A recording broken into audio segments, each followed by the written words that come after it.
Welcome to yet another lesson.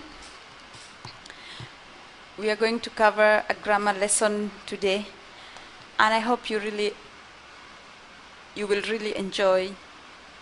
Take your pen, take your paper, take notes, and let's do this together. Our lesson is on subject and verb agreement. This grammar chapter is very popular, it's very common, and again very problematic to students because it becomes challenging on rules that look like they are repeated, that look like they are following double standards. But the moment you capture it and you know what exactly is required, I think that becomes the end of your problems on this chapter. So let's do it.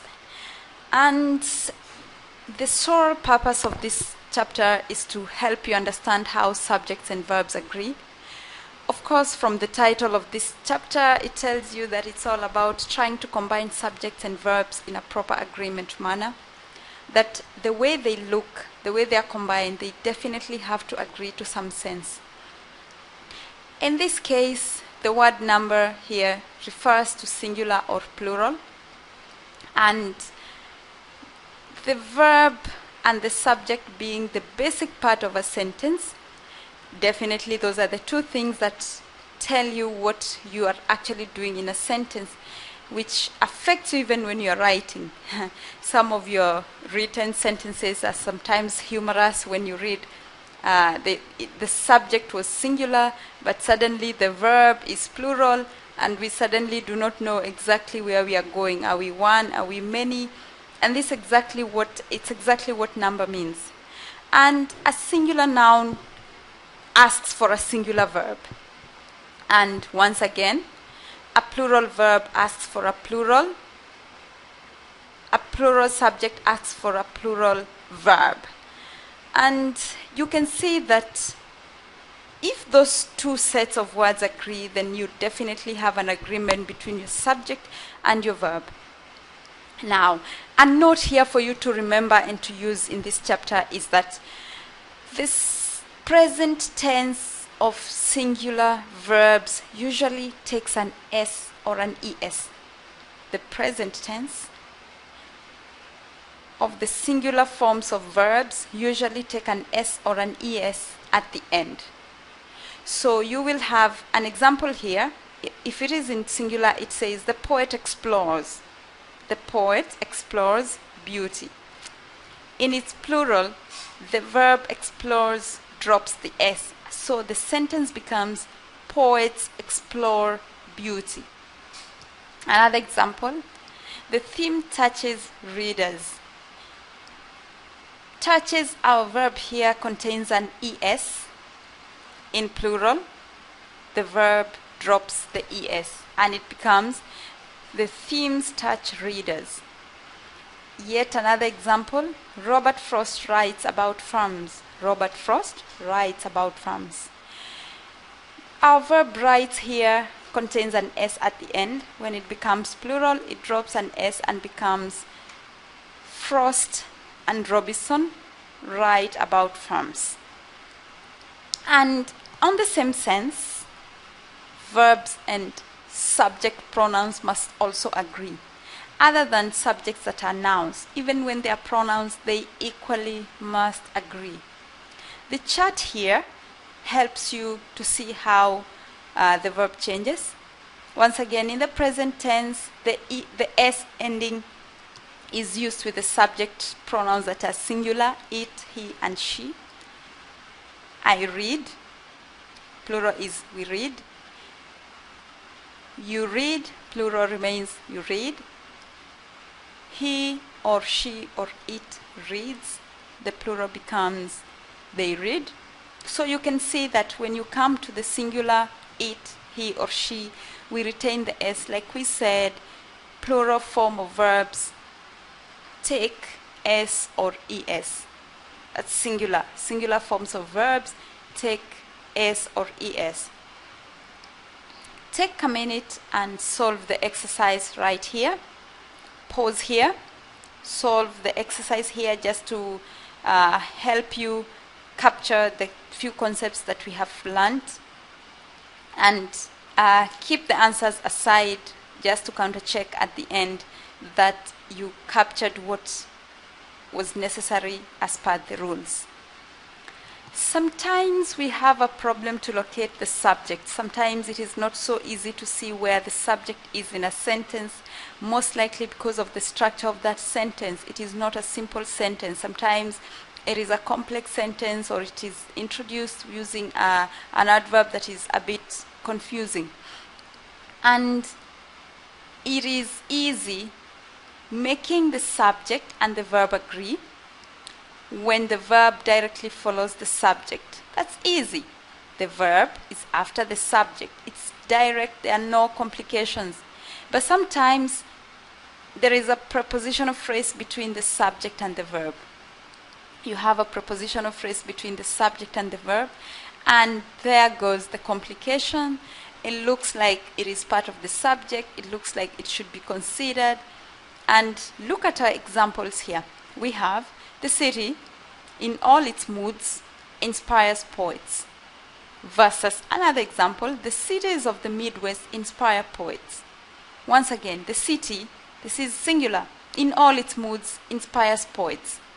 The cities of the Midwest inspire poets. Now, we actually need to decide what to do. We say that a prepositional phrase will not be part of your subject. You will have to identify your subject just before you touch your, just before you reach the verb. So, if you have that prepositional phrase there, the prepositional phrase is not part of the subject. It shouldn't affect how you name your subject as singular or plural. Even if all the words in your prepositional phrase are plural, your subject remains singular. Like our first example here, the city.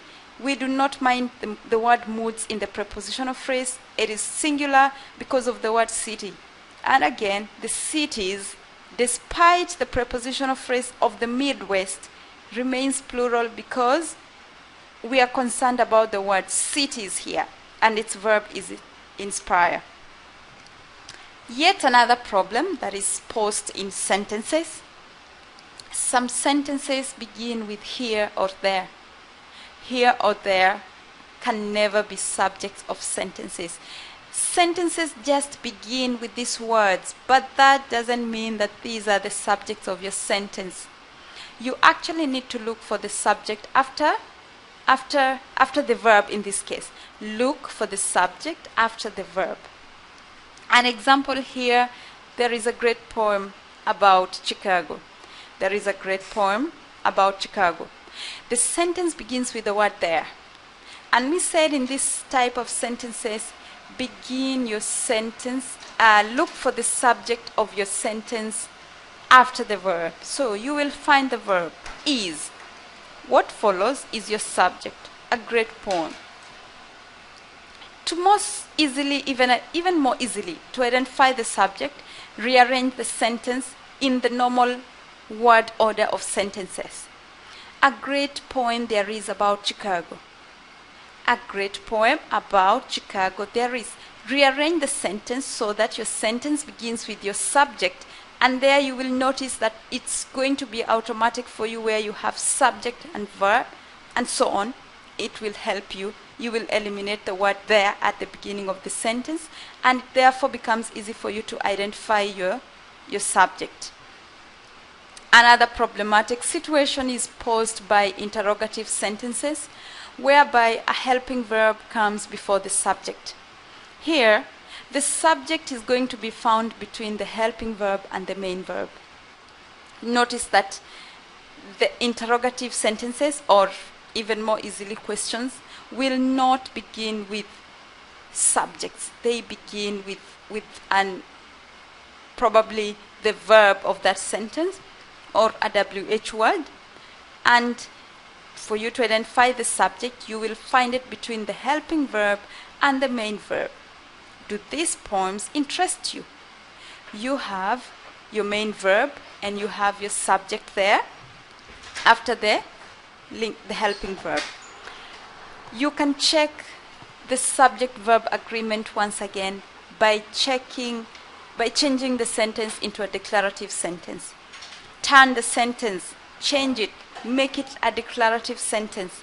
In this way, it will be easy for you to tell where the subject is and if it is singular or plural. So, if we take the sentence, do these poems interest you? And switch it into these poems do interest you. Therefore, it is easy for you to notice where the subject is. Poems. Once again, take your time, solve the exercise over here. This is for your practice, just to check that you have mastered the rules that we have gone over. And let's confirm the answers. Let's confirm our answers at the end of the lesson. Collective nouns, and even other special subjects which normally don't look like any other subject. They have a special arrangement of syllables and they look different. It is difficult to tell whether certain special subjects are singular or plural. For example, a collective noun follows special agreement rules. And what is this collective noun? Remember, it names a group. It refers to a group of things. The noun has a singular meaning when used to tell about a group that acts as a unit. It is a collective noun, but it takes a singular verb if it refers to the action of that group as a unit. And again, the noun has a plural meaning when used to describe members of the group acting as individuals. Other times we have the same word, but you realize that the action in your sentence is referring to members who are acting individually. In that case, the verb becomes plural. An example for us here, the audience sits in silence. Ask yourself, the action of this sentence, sits, and the action and the subject here, audience. Is it possible that they sat individually, that whatever action they took was individual? Now, your answer is no, because they actually sat together. It means it was silent. It means they did it all at one as a group. So your verb sits is singular because the action was done in unison as one. Our other sentence, the audience sit on chairs and pillows. You need to ask yourself here that the audience, as your subject, could they have done this action together as a unit or individually?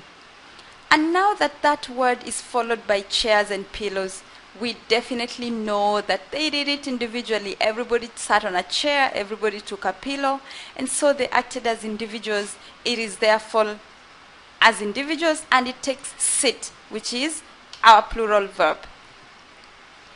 Our other special subjects look like they are plural, but actually they're just named that way. We keep the S permanently there because that's how they're named. It has nothing to do with them as singular or plural. For example, nouns such as mums, mathematics, they end in an S. They take a singular verb because they are words, they are names. Yet we have other nouns that name one thing. It is one item at hand, pliers, binoculars. They end in S, but they take a plural verb, most probably because we refer to them as a pair. They have side A and side B. They take a plural verb. Now, the word news in our sentence here, news is important to us all. News. News is singular, despite it taking an S there. Again, scissors are useful and often attractive. Scissors here is a single item, but it takes a plural because it is a combination of two sides. It is a pair of something. In another situation, we find that when the subject refers to an amount, it's an amount. As a single unit, the verb will be singular. It is an amount of something, and it refers to it as a single unit. Then we know that our sentence will remain singular. And again, when that subject refers to the number of individual units, they are a group, they are items, but they are individual units, then the sentence becomes plural. A sentence here goes, 50 years seems a long time. 50 years seems a long time. 50 years here, being a unit of time, it is single. It says a long time. It tells you that at no point did we break that unit. It is therefore will remain as a singular verb, seems. 50 years seems a long time. Unlike in our next sentence that says 50 years pass quickly. Now, when you mention pass, when you mention that action, it tells you that it was a day at a time. So the days were individuals and so on until the year 1 and year 2 until 50 years. It is therefore referring to the years as individual units. The verb there will be plural.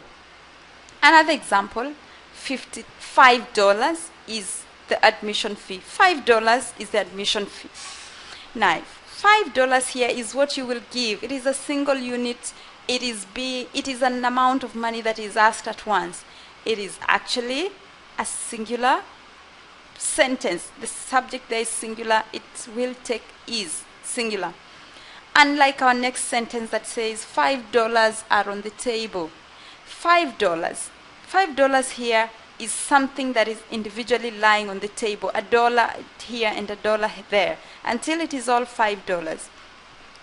It is therefore referred to as an individual unit. So each of the dollars individually, it will take a plural verb. Again, a title of a book or a work of art is always singular even if the noun within the title is plural. You have a name, it is a name of a book as a title or as a work of art, and within your title you have words that are nouns that could be plural. Normally that title, that work of art remains singular. The Victors is a poem by Denis Levertov. The Victors is a poem by Denis Levertov. It is one poem. Despite it being called The Victors, we refer to the poem using a singular verb is. Collected Earlier Poems was published in 1979.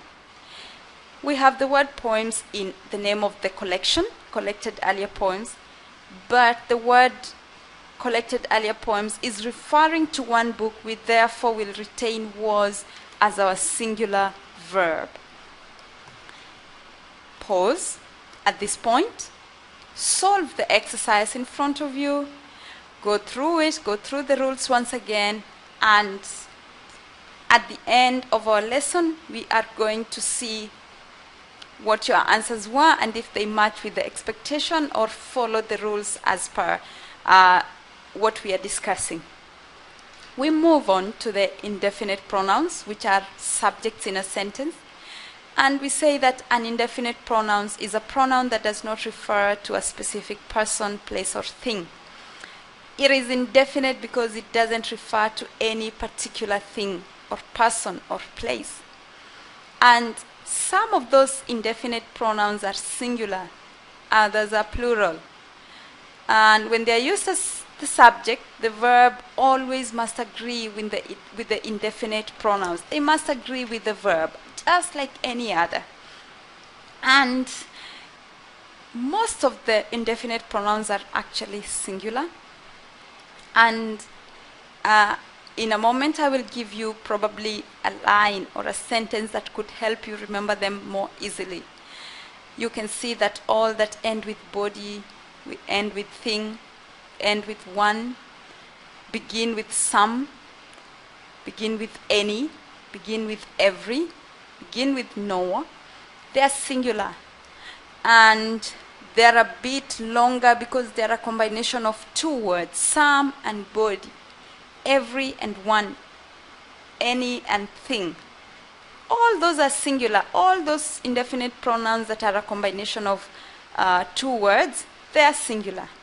And the ones that are plural are just a few. They are a small number, both, few, many, others, several. Those are the plural indefinite pronouns. And if you would like to remember the singular indefinite pronouns, you could say each, either, neither, the ones, the bodies, the things, and one. That helps you identify what is in blue here. It takes you to a summary of how you can say all the singular indefinite pronouns in one line: each, either, neither, the ones, the bodies, the things, and one. Practice that and you will forever smile the moment you see a question asking you about indefinite pronoun as to whether it is singular or plural. And if you would like to remember the plural ones, the sentence here will help you a lot. Just say, both sisters found mom. Just say that. Both sisters found mom. Both sisters found mom. Both stands for both. Sisters stand for several. Found stands for few. And mom stands for many. How easy can life be? Now, practice your sentence. Write it down. Write it as many times as you can. And it even doesn't have to be the only one. Create your own. Come up with your own that helps you remember the singular indefinite pronouns and the plural indefinite pronouns. We have another set of indefinite pronouns. And all, any, most, none, and some can be singular and can be plural at a different time. All, any, most, none, and some can be singular and can be plural. It depends with how they are used. It depends with the phrases that follow them. For example, everyone admires the poems of Emily Dickinson. Now, the word admires has been followed by the word the poems. Everyone admires the poems of Emily Dickinson. Note that. Now,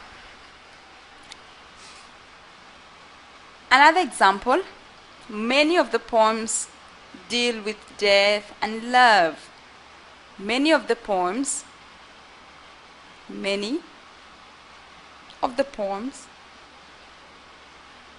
deal with death and love. Now, many here, like we are saying, is plural. The sentence is plural. We will say deal because the word many is actually plural. Most of our world is within 4 words. Most of our world is within 4 words. Most here is referring to world, so it is singular. Another sentence, most of the poems are very short. In this sentence, most is referring to poems. It is therefore plural. If you would like to remember the set here that is either singular or plural, you might as well use this line, all active men need more sports. Use this sentence to remind yourself the pronouns that can be singular and can be plural at another time. All active men need more sports. All is for all. Active is for any. Men is for most. Need is for none. More is for more. And sports is for some. Again, you don't have to stick to this line. You may create your own that will help you remember the words even faster. Use your own words. Create your own. You can even create an acronym. It doesn't have to be a line. Just something that helps you remember the pronouns. At this point, you need to pause. Solve the exercise in front of you. Practice. Remember, practice makes perfect. Practice, practice, and practice makes you perfect. Solve the exercise, and we will go through the answers at the end of the lesson to see if you are able to identify the rules and even to apply them. Now, what do we do with compound subjects? How do we make sure that compound subjects are in agreement in the sentence? And to start with, let's remind ourselves what a compound subject is. A compound subject contains 2 or more simple subjects that have the same verb. A compound subject contains 2 or more simple subjects that have the same verb. The way the subjects are joined determines whether the compound subjects take a singular or a plural verb. You realize that there are many ways of combining those words. And the way they are combined is your guide as to whether the subject is singular or plural. Now, we say that when two or more subjects are joined by the word and, or by the correlative conjunction both and, the plural form of the verb will be used. They will be plural. If you join subjects with the word and, again, if you join subjects with the word both and, the sentence will be plural. For example, Chicago, Boston, and Paris. That as a subject will give you a plural verb. Inspire many poets. Chicago, Boston, and Paris inspire many poets. Another example, Gwendolyn Brooks and Nikki Giovanni. That combination using the word and will give you a plural verb. Are poets. Gwendolyn Brooks and Nikki Giovanni are poets. Yet another example, both Brooks and Giovanni. Listen to that combination again. You have used the correlative conjunction both and. Both Brooks and Giovanni write about their times. It is going to be plural. Sometimes and is used to join two words that are part of one unit, or they refer to a single person or to thing. And has been used, but it is actually referring to a single person or to a single thing. In this case, your subject is going to be plural. Your sentence is plural. For example, listen to this sentence. Her teacher and advisor is a famous writer. Her teacher and advisor is a famous teacher. Her teacher and advisor are referring to the same person. It is the same person, and therefore, the verb is fits. It is singular. Again, when two or more subjects are joined by these words, by or, by nor, by either or, by neither nor, by either or. Again, when two or more subjects are joined by or, nor, either or, neither nor, the verb agrees with the subject that is the closest to it. You will look at the sentence. You will realize that the subject nearest to the verb is the one that determines whether the sentence is singular or plural. An example says, the listener or the reader responds to the rhythm. The listener or the reader responds to the rhythm. The reader here is closest to the verb response. It is therefore singular. Another example, either music or street sounds inspire urban poets. Either music or street sounds inspire urban poets. Here we have street sounds that is closest to the verb inspire. Street sounds is plural. Therefore, our verb there, inspire, is the correct thing to say as the sentence is plural. There is another moment for you to practice. Pause here. Take your time and solve the exercise here. And at the end of the lesson, let's go through the answers. The correlative conjunctions are actually words that connect words or phrases in a sentence.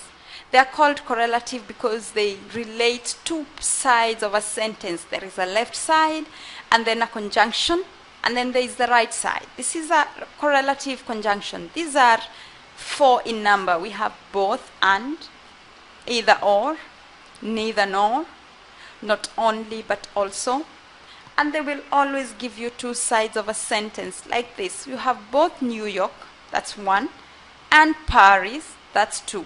Both New York and Paris are major art centers. And when a compound subject is joined by and, it is a plural subject. If it is joined by and, it is a plural subject. The verb must agree with the plural subject. When a compound subject again is joined by or nor, the verb will agree to the one that is nearest to the subject. James and Sue are artists. That's automatically a plural subject, so the verb will be plural. Unlike another sentence that says neither the twins nor Carla is a good painter. Here, twins is neither the twins nor Carla. the one that is nearest to the subject, which is color. We have color that is nearest to the subject. It is our guide in this sentence. Color is singular. We ignore the part where it says the twins because it's not the one that is nearest to the subject. Therefore, our sentence is singular. And having gone through those very many rules, there are quite a number, and at no point will rules help you without practice. You have to put what you have learned into practice and see if they actually stuck to your mind, and if it's something you can actually put into use. You can practically apply a rule that you have learned. It is time to confirm the answers to the exercises that you have solved, to the practice exercises. And here are the answers. Let's go through them and let's check them to see if there is any rule that we missed out that we need to go back to. And we can as well at this point say that that is the chapter on subject-verb agreement. It has outlined for you the rules that are very important that you need to know and you need to remember. It is not only for the grammar's sake, it is for the sake of your writing. It is something that you need to apply every day as you put down your sentences. And if you follow this, I believe you will not have any problems anymore. Now, we come to the end of our lesson. It has been enjoyable. It has been fun for me to take you through this lesson, to teach you, and to exemplify things that might look a bit weird, a bit difficult to follow. Some of them look like they have double standards, but just practice, and you will be perfect in this chapter. It has been a pleasure, and until we meet next time, it is goodbye.